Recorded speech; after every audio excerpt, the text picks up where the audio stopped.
Happy New Year! It was 1990. Fireworks exploded through the night sky as people of all races and ages joined in the New Year celebration in the middle of Penn's Landing. Happy New Year! Reek found himself being patted on the back by a white man. Yo, has he lost his mind? Said Reek. Come on, Reek, be happy. It's New Year's, Qua told his friend. Fuck the New Year, Reek said, jerking his shoulders off as if to shrug off the encounter. You see him, leader? Qua asked. Yeah, she said, laughing, ready to party. They ended up at Almin and Zafa's New Year's Eve party. Qua and Reek talked all night while Gina and Lita floated around, mingling through the crowds, greeting all their friends. Qua finally got some nice seats at the bar, and the bartender replenished every bottle of champagne they went through. Both Quade and Reek bought lots of champagne for everybody. Reek poured a glass and passed it out to all the sisters who had given him a shot in the past year. Damn, said Reek. You know her? Talia? Quade asked. The bitch is all that. Been there, done that. You better watch what you say before Gina creep up behind your ass, joked Reek, as they both laughed. Qua looked over his shoulder. It's cool. But there was a face missing from the proceedings.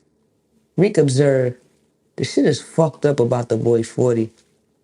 I know. They say if he make it, he not gonna walk again, Qua said. Man, fuck that. They better know their days are numbered, dig me? So Rand and Sam is still on the run? Yeah, they're on the run from me and the police. And Jarella's in jail. Good. I tell you this much. Rand not gonna make it. And if Jarrell sets foot back on the street, he's not gonna make it either. And neither is that pussy-ass Sam. Their future has already been planned by me. And they don't have one. Quad knew he meant it. Reek was no joke. The boy would take you out if necessary. Quade had already known about $500,000 that was up for grabs for whoever killed Rand and Sam. The word was in the street. Look, there goes Veronica, Quad said, directing Reek to look her way. So you fuck with 40 now? What are you talking about? She asked with a serious attitude. I'm talking about you and 40. Remember last week in the parking lot? Or was you that fucked up? Reek asked her, laughing at her. Why are you worried about me? You the one that wanted that homely bitch. So mind your homely ass business and leave me alone, she said, walking away. She's a Reebok hoe, Reek said, flagging his hand to her. You liked it, she spat back at him. Hated it, he shouted back. Qua sat there falling out laughing, 'cause he had heard the parking lot story, especially the part about her clothes not arranged quite the same way as when 40 left her. Of course it wasn't right, but who was to say what was wrong? The night went on and the party came to an end. Quadir pulled Gina over to the side and kissed her gently. Happy New Year, baby, he said, letting her go. As everyone made their exit, the cold winter air sent a chill right through Gina's sable. As usual, Quadir looked around the entire set. Girls were hopping into rides and cars were riding back and forth as people scattered about the sidewalks, pairing off for the night. Shit, Rick said, as he pulled up behind his back. Yo, Quadir, baby, he hollered, seeing Rand's face in the crowd. Yo, go this way, he said, pushing Lita, trying to move them out of Rand's range. Quadir saw Reek had his gun pulled. Panic struck him and he grabbed Gina. Quadir, she screamed, as she saw a guy pull a gun and aim it straight for them. For one brief second, her mind returned to the fast food parking lot and the gun that jammed. The face behind it was his. He pointed the gun at her and fired as the seconds lapsed between one another.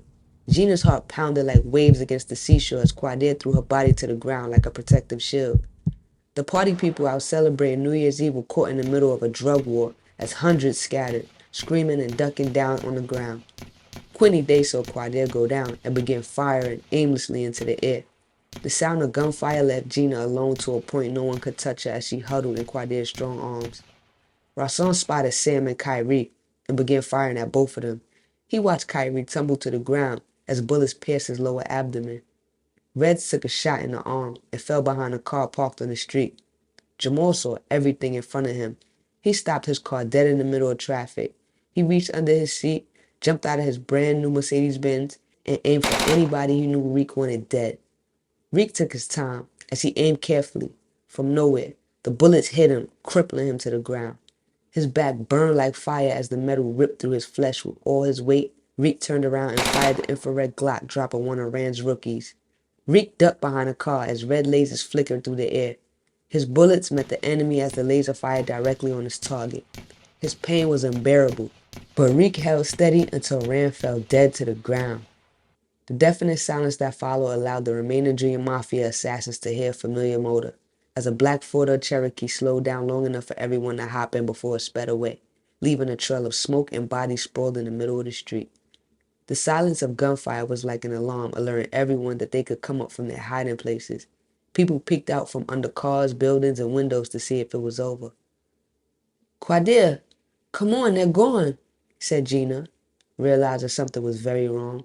Freeing her body from his, she realized he had been shot in the chest as she rolled him off of her. She looked at his lifeless body and began to cry. She picked up his head and laid it in her lap, hovering over him to keep him warm, unknowingly realizing that the nightmare of her girlfriends was becoming her own reality. "Quadir, please get up," she tried to lift him. "Get up, baby. Quadir, oh no, please, baby, get up. Somebody help me. Somebody help me, please. I need someone to help me, please." Covered in his blood, she continued to plead. "Qua, please, please, baby, don't leave me. Don't leave me now, boo. Talk to me." "Gee," he rasped, scaring her silly. "Quadir, I love you, baby. Please don't die. You're gonna be alright." Hurts, Gina. It's burning. Gina's head spun about looking for help, only to see Lita sprawled on the sidewalk in a pool of blood and Reek lying next to a car. She was all alone. There was no one left. They were all dead. "No, Qua, hold my hand, please." The bleeding was so bad, she could feel his body tightening in her arms. Gina heard the sirens, but saw no ambulance. A police officer hunkered down next to her, speaking softly. "Miss, is he alive?" Yes, but he needs an ambulance." He touched her shoulder and told her, "There's one on the way. It'll be right here." He stood and started counting bodies. Take, Quadir whispered. "What, baby, what?" Take it, take. He closed his eyes again, and she began to remove his jewelry. "Keychain, take it." He was able to slip the keychain to her. The diamond Q keychain she'd given him a week ago. "Qua, please hold on. The paramedics are on their way." She stayed as close to him as possible without smothering him. Finally, the ambulance arrived, and the paramedics gently helped her stand before placing Qua on a stretcher. She watched as they went to work on him, never letting go of his hand. The moist drops made their silent way down her cheek unnoticed. "Quadir, I love you. Please don't leave me. God, don't take my baby away from me." Quadir looked at her, squeezed her hand tight, and winked at her, the same way he always did. "Qua, it's gonna be okay, baby," Gina told him, her face awash with tears. "You're gonna be alright, baby. Everything is gonna be fine," she said, looking down at his blood-drenched body. She knew the paramedics were still working trying to save him, but she didn't know that Qua was already on his way to his everlasting peace, the journey that would take him to paradise, and that he had to leave Gina. He didn't want to. He wanted to stay with her. She loved him and made him happy. She was the only woman who loved him. Without the paper, he knew she was with him. But he just couldn't. He wanted to fight. He was fighting for every breath, but he was too tired. "It looks nice there." His energy waned. But what about Gina? He wanted the pain to stop. He was hurting so bad. He looked up at his beautiful Gina one last time and knew they would be together one day. Then he closed his eyes and exhaled his last breath. Gina heard a funny sound, something she recognized. You only hear that on TV, don't you? The beep of the heart monitor stopped like a never-ending pause, like an unending scream, and she was confused. "I'm sorry, ma'am." "Ma'am, he didn't make it." She sat there holding his hand, looking into his beautiful face as the ambulance continued its route to the hospital. She held onto his hand, but he wasn't holding on to hers anymore. The vehicle stopped, and Gina heard someone speaking. "Ma'am, I'm sorry, ma'am. You're gonna have to let us take him." Someone was helping her take a step down, guiding her through a door. She was entering a building.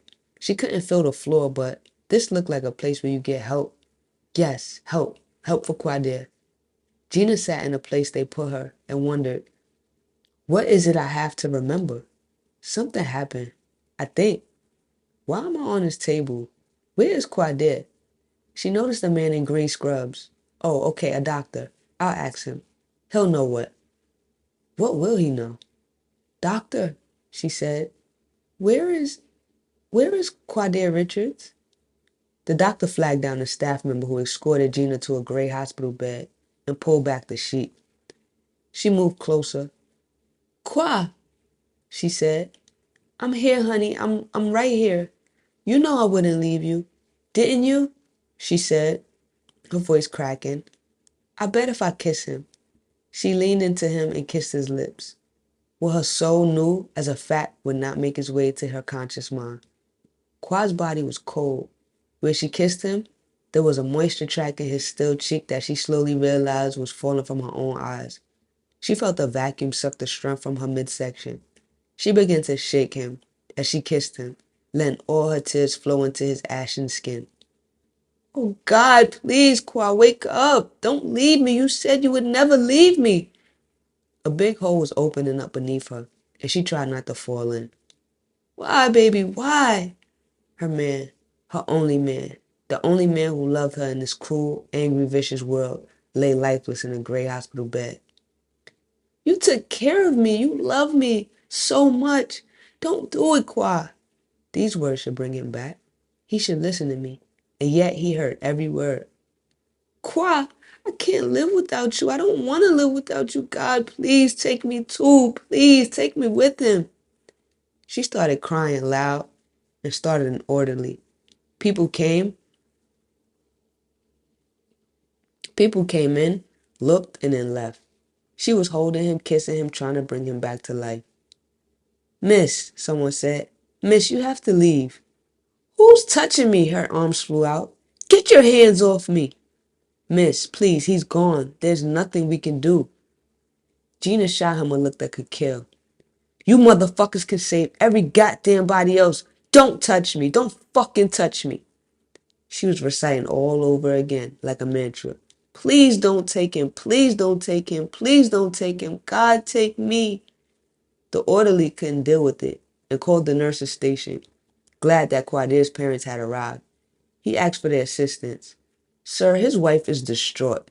It's just a mess in there. She's lying on top of him. She refuses to leave the room. I don't know what to do. Let me talk to her. The man's heart broke seeing the lovely girl desperately clinging to his son's dead body. Gina, I'm here. She heard him, but said nothing. Gina, baby, he's gone. Come on. His mama wants to say goodbye. Come on. The crooning sounds comforted her, and she let herself be lifted from the cold shell that had been her lover into Montel's arms, and she let him surround her with consolation. He's all I had, Gina said.